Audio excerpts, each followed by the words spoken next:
বেগম খালেদা জিয়া হচ্ছেন একটা প্যারালাল বাংলাদেশ। বাংলাদেশ ভালো আছে কিনা এটা আপনি বেগম খালেদা জিয়ার দিকে তাকালে দেখবেন। বেগম খালেদা জিয়া যদি হাসে আপনি বুঝবেন বাংলাদেশ হাসে, তার চোখে পানি দেখলে দেখবেন যে বাংলাদেশ কাঁদে। এর মানে এই কথাটা বলতে আমার বিএনপির কর্মী হওয়ার দরকার নাই। নেতৃত্ব বেগম খালেদা জিয়া দেশপ্রেমী। তারেক রহমান সাহেবকে যখন পিজিতে 111 এর পরে নেওয়া হয়েছে, আজকেও ছবিটা দেখছিলাম, বেগম জি ওনাকে দেখতে গেছে। তারেক রহমান সাহেব ঘাড় সোজা করে মায়ের কোলে মাথা রাখতে পারতেছেন না। একজন মায়ের সামনে সন্তানকে পিটানো হচ্ছে, পরের সন্তানটাকে অলমোস্ট হত্যা করা হয়েছে, সবকিছু নাই হয়ে গেছে। কি পরিমাণ ওনারশিপ দেশ, মানুষের প্রতি কমিটমেন্ট থাকলে তিনি বলেন এই দেশ ছাড়া আমার আর কোনো জায়গা নাই, আমি আর কোথাও যাব না। তারেক রহমান আমার খুব মনে আছে, এখানে পিজি হসপিটালে আমরা তখন ছোট, 111 এর পর যখন তার পিজি হসপিটালে আনছে, ঘাড় দাঁড় করাইতে পারে না, বেগম জিয়া দৌড়ে আসছে দেখতে, মার কোলে মাথা রাখতে পারে না। এই ভদ্র মহিলার আল্লাহ কি দেশপ্রেম দিয়ে বানাইছে দেখেন। সে দেশ ছাড়ে নাই, সে বলতে বাংলাদেশ ছাড়া আমার আর কোনো জায়গা নাই। বেগম জিয়া যখন বের হচ্ছেন তার হাতটা এরকম বাঁকা, এই হাতটা ওনার না, এই হাতটা বাংলাদেশের। দেখেন, আমার অ্যাক্টিভিজমের ভিন্ন জায়গা আছে, আমার সারা জীবনে কোনো পলিটিক্যাল পার্সোনালিটির সাথে দেখা করার ইচ্ছে হয় নাই। ছোটবেলা থেকে আমি একটা স্বপ্ন দেখছি যে বেগম জিয়া কোনোদিন আমার মাথায় হাত বুলাই দিতেছেন পরম মমতায়।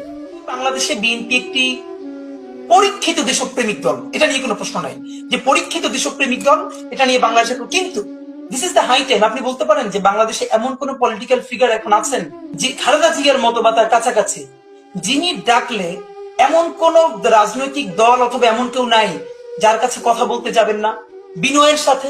বিবিসি বাংলা তাকে প্রশ্ন করছে যে ভারত বিরোধিতাই কি একমাত্র আপনার বা বিএনপির রাজনীতি? বেগম জিয়া উঠে বললেন, আমরা ভারত বিরোধিতা করি, কি বলেছে? আমি বাংলাদেশের রাজনীতি করি, স্বাধীনতা সার্বভৌমত্বের কথা বলি।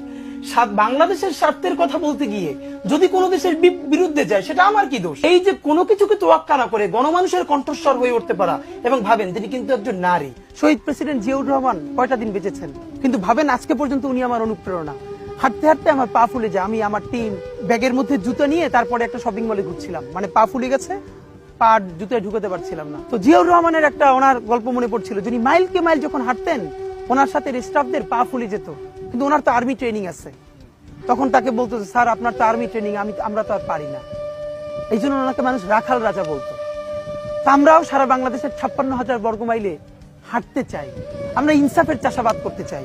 আমার মৃত্যুর পরে যেন এই লড়াই বন্ধ না হয়, এই লড়াই যেন বাংলাদেশে কিয়ামত পর্যন্ত যায়। আল্লাহ আমাদের সকলের রাজনৈতিক অভিভাবক, আল্লাহ বেগম জিয়া, আল্লাহ উনি আমাদের স্বাধীনতার শির দ্বারা।